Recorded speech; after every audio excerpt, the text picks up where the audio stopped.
घोडबंदर परिसराला पाणीबाणीचे चटके.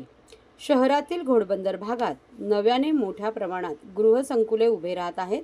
या संकुलात वाढती नागरिकांची संख्या लक्षात घेता पालिकेकडून पुरवण्यात येणाऱ्या सोयी सुविधांवर ताण पडत आहे.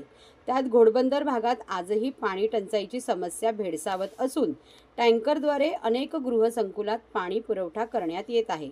टँकरपासून सुटका मिळावी यासाठी वाढीव पाण्याची मागणी कित्येक वर्षापासून केली जात आहे. ठाणे शहराचे झपाट्याने होणारे नागरिकीकरण, वाढती लोकसंख्या यामुळे ठाणे शहराचा विस्तार होऊ लागला आहे. घोडबंदर परिसरातही निवासी गृहसंकुलाचे मोठमोठे इमले उभे राहू लागले आहेत. त्या सध्याच्या घडीला ठाणे शहराला 4 स्तोत्रांमार्फत दररोज 585 दशलक्ष लिटर इतका पाणी पुरवठा करण्यात येतो. लोकसंख्येच्या मानाने तो अपुरा पडू लागला आहे. नव्याने विकसित झालेल्या घोडबंदर भागातील इमारतींमधील रहिवाशांना टँकरद्वारे पाणी विकत घ्यावे लागत आहे. अशाच परिस्थिती शहराच्या इतर भागांमध्येही आहे.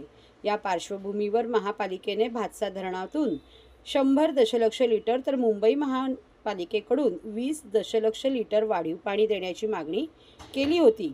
त्यानुसार मुंबई महापालिकेने वाढीव पाण्यास मंजुरी दिली.